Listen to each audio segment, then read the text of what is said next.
j'aimerais ça que tu peut-être donnes quelques conseils face à la première propriété que les gens peuvent acheter. C'est quoi qu'il faut considérer quand c'est ta première? Que peut-être que c'est pas nécessairement les mêmes considérations pour les autres. Ou... Non, c'est ça, parce que faut comprendre qu'en immobilier, il y a 20 manières de faire du cash. Fait que, même bien plus que ça. Il y en a qui vont faire du neuf, il y en a qui vont faire du flip, il y en a qui vont construire, il y en a qui vont faire des condos, il y en a qui vont faire des Airbnb, il y en a qui vont faire des maisons, il y en a qui vont faire des mégaplex, il y en a qui vont faire des tout petits plex. Il y en a qui vont faire certains quartiers, il y en a qui vont faire certaines zones géographiques. Tu sais, il y a plein de manières. Fait que, je pense que qu'est-ce qui est le mieux, c'est de comprendre c'est quoi son profil d'investisseur. Fait que, est-ce que moi, je veux un investissement qui est extrêmement actif puis me mettre dedans? Est-ce que moi, je veux manuellement être dedans? Est-ce que, au contraire, c'est juste parce que j'ai plein d'argent puis je veux la protéger puis je veux quelque chose qui est sûr puis qui aura pas de problème de toi d'ici ces 5-10 ans puis tout ça parce que c'est plus récent, avec des bons locataires, etc. Tu sais.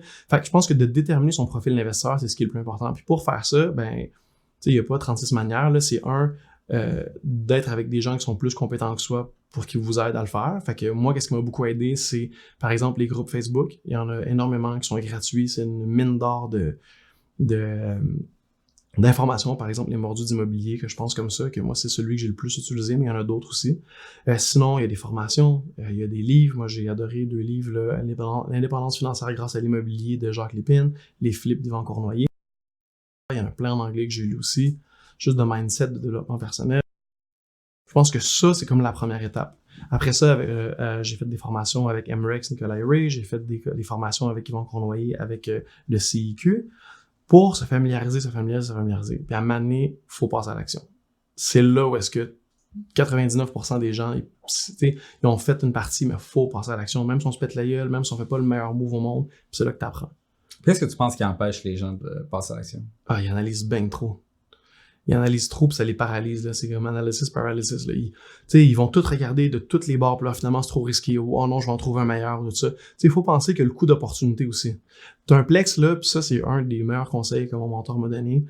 Il m'a dit, tiens, Mathieu, si à toutes les fois que je suis pas allé de l'avant d'un deal parce que, mettons, il y avait 0,5% d'intérêt de trop à la banque, que j'ai pas réussi à négocier, ou bien qu'il y avait 10 000 $ ou 20 000 $ ou 30 000 $ de plus sur le deal, ça, à toutes les fois, là, j'aurais fait, hey, fuck off, puis on le fait, à la place de prendre un autre 6 mois, 9 mois pour trouver un autre immeuble, à la place d'en avoir 150, j'en ai eu 500 portes. Puis ça a beaucoup résonné avec moi. Surtout que moi, mon objectif avec l'immobilier, c'était pas du tout de faire de l'argent à court terme. C'est dans 10, 15, 20 ans, d'avoir un fonds de pension, d'être libre, de pouvoir faire ce que je veux quand je veux, puis qu'à un moment donné, j'ai plus besoin de que ça soit comme ça, t'sais. Fait que sachant ça, je pense que c'est ça le pire, c'est de trop analyser. Man, allez-y, c'est pas grave, au pire, un propriétaire occupant, même sur un condo, une maison, c'est pas grave, allez-y, commencez, mettez-vous dedans, puis après ça, ben, quand t'es face aux faits, face aux problèmes, t'as pas le choix d'apprendre. C'est vrai. Ouais. C'est un peu avec mon tempérament, c'est pas tout le monde qui est comme ça, mais je comprends ça. Il y a des gens qui sont peut-être plus analytiques. Risque. Ouais, 100%. C'est un risque calculé. C'est un risque calculé. Le simple fait que tu as dit tantôt, tu sais, comme j'avais pas peur, j'étais excité. Ça, c'est un réflexe que c'est pas tout le monde qui a. Puis c'est un réflexe qui fait toute la différence au final dans les actions que tu vas prendre. Il y a des gens qui vont juste être trop anxieux, paralysés par l'analyse. Dans ce cas-là, entourez-vous de personnes qui peuvent vous rendre plus confortable ou moins stressé, etc. Tu sais, quand je parle tantôt, j'ai peut-être 25 personnes dans notre réseau qui nous aident quasiment tous les jours. Ben, c'est des professionnels dans tout, là. Puis il n'y a pas d'affaire de « OK, je vais sauver 1000 $, c'est pas grave, ça. » Sauver 1000 $, si t'es pas stressé, t'es capable de dormir la nuit, puis en bout de ligne, ce 1000 $-là, il va te faire sauver 10, 15, 25 000, tu sais. Fait que c'est un peu un thinking. Puis en même temps, est-ce que tu penses que c'est une bonne chose de se mettre avec quelqu'un d'autre pour acheter ses premières propriétés? Ben moi, j'ai tout fait avec ma conjointe de A à Z, puis là, maintenant, on est associés aussi, par rapport à l'immobilier. Faire ça avec sa conjointe ou son conjoint...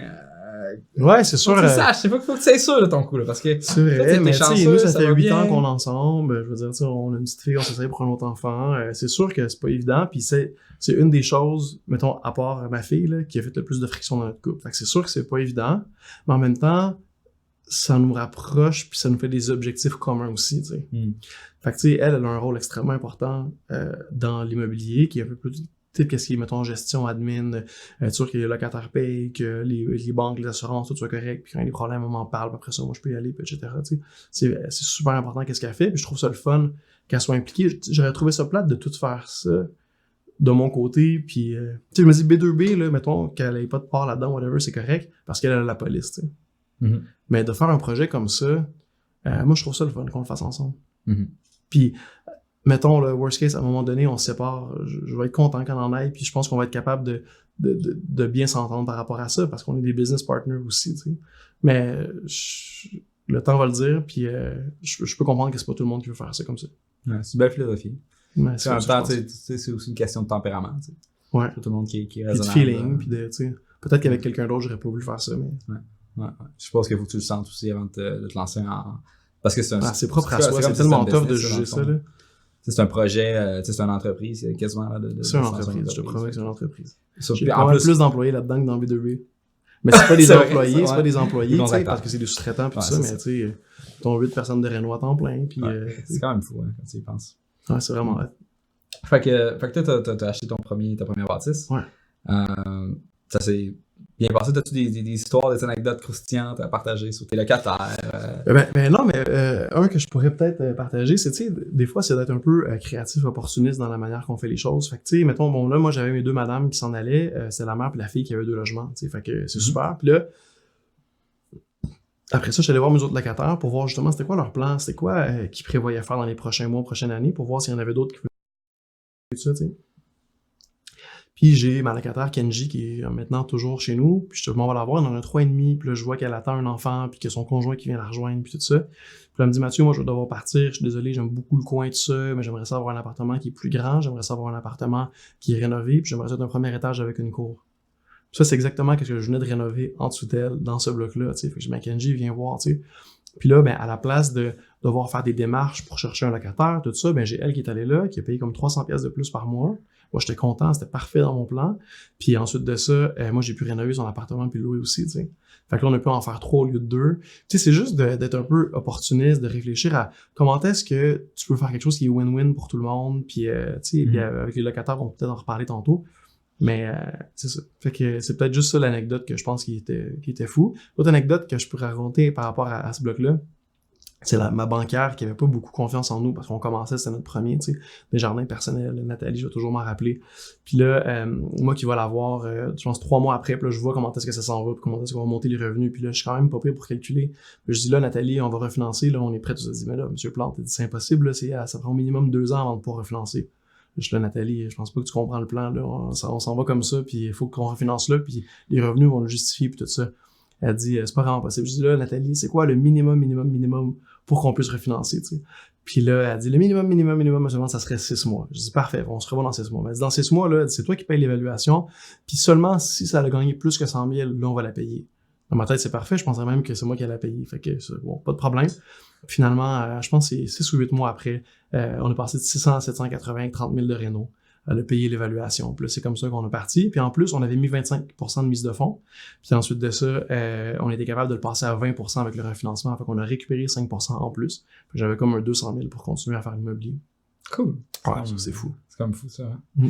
Puis, on pensait que c'était le meilleur coup qu'on n'aurait jamais fait de toute notre vie. Puis finalement, il y en a eu pas mal d'autres. De starter de même, de rénover pour être capable de refinancer, est-ce que c'était quelque chose que tu avais lu quelque part? Ouais. Est-ce que c'était ton mentor qui t'avait dit ça, c'est la stratégie gagnante? Non, c'est pas mon mentor, ça. Tu as lu ça sur un blog quelque part? Non, mais là, mais mettons, les flips d'Yvan Cournoyer, c'est exactement ça. Ok, c'est dans le... Ok. C'est un des livres, là. Les flips d'Yvan Cournoyer, c'est juste ça.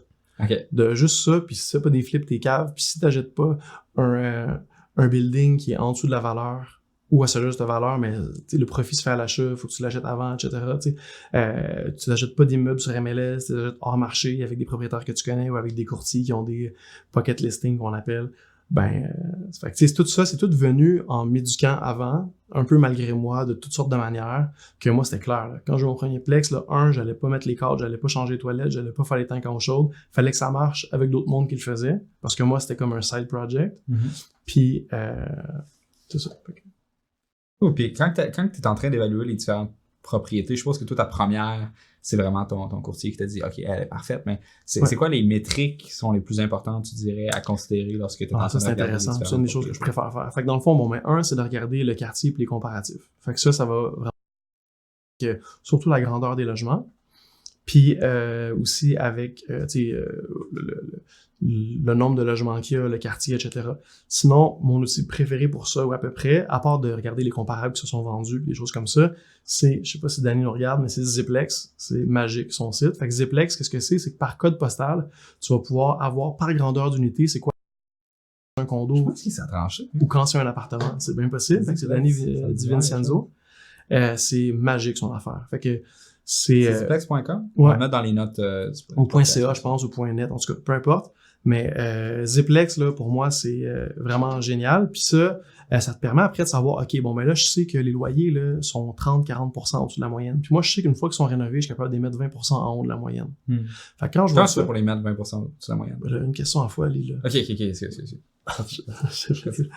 Mais en tout cas, ça pour dire que c'est comme ça que je le sais, je te niaise. Mais c'est comme ça que je le sais que c'est un bon deal. Fait que là, quand je vois, OK, là, je l'achète là, même si je le paye plus cher que qu'est-ce qu'il vaudrait avec le revenu actuel, moi, je m'en fous parce que je regarde, une fois que les revenus vont être optimisés puis je sais que je suis capable de le faire, voici combien ça va valoir. OK, parfait, home run, on y va, tu sais. Fait que c'est comme ça qu'on les check. Puis ça, en tout cas, je suis vraiment ouvert, là. Si vous voulez, écrivez-moi quoi que ce soit, on pourra en parler davantage. Sinon, les formations, je pense qu'on va en parler aussi. Ouais. Mais c'est ça.